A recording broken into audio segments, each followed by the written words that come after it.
everybody, it's Ed from the Ed and Jess team, and I'm here to talk to you about the 5 reasons why Jess and I prefer real estate as our main investment strategy. Reason number 1 is that real estate is a lagging asset.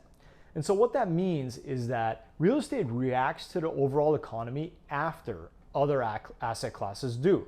And so the economy at large really reacts to our collective psychology.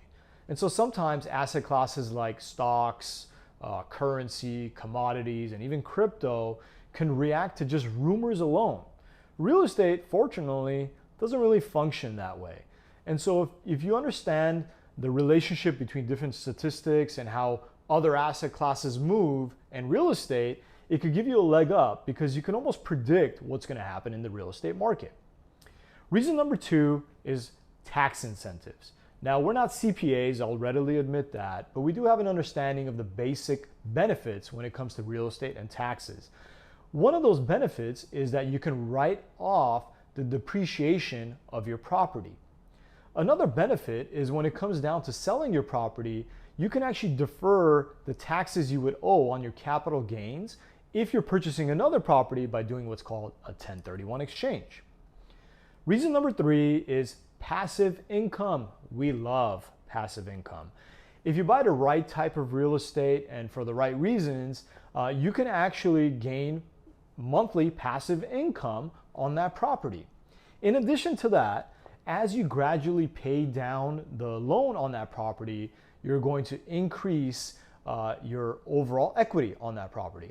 And of course, especially if you bought during the right time and in the right place, over time, it's very likely that that property is also going to appreciate.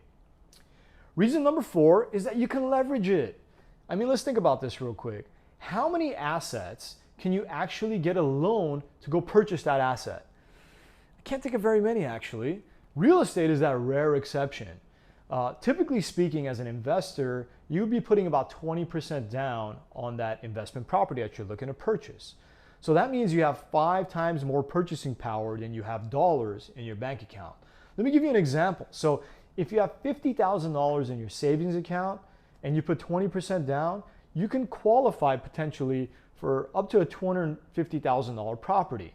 Now, that may not sound like a lot to a lot of different people, especially if you live, on the coast, if you're in Southern California, for example, San Diego, for example. $250,000 isn't going to buy you a whole lot. I admit that. With that said, though, many investors start off right there at that price point and work their way up from there.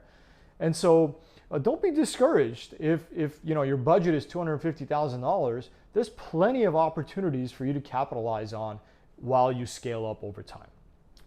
Reason number 5 is it's flexible. There's lots of different ways you can invest in real estate. So if you're not interested in passive income and you like to get something that's going to put a bunch of dollars in your pocket and the conditions are correct, there's some opportunities for you to do that as well. And so it's not a one-size-fits-all approach, which is fantastic. And so you can tailor your strategy based off of your short-term and your long-term goals. So if you'd like to know a little bit more about real estate as a lagging asset, the tax incentives around real estate, how it could generate passive income for you, how you can leverage real estate, and the various options you have to be flexible relative to your goals, drop us a DM or drop a comment below. You can always email us as well, and we'll be happy to sit down with you and go over your strategy and give you some advice in terms of how you can go about entering into the investment side of real estate. Or if you're already a seasoned investor and you want to talk about what's next for you, we could do that for you as well. Don't forget to like, comment, and follow us if you're not already. Appreciate you all.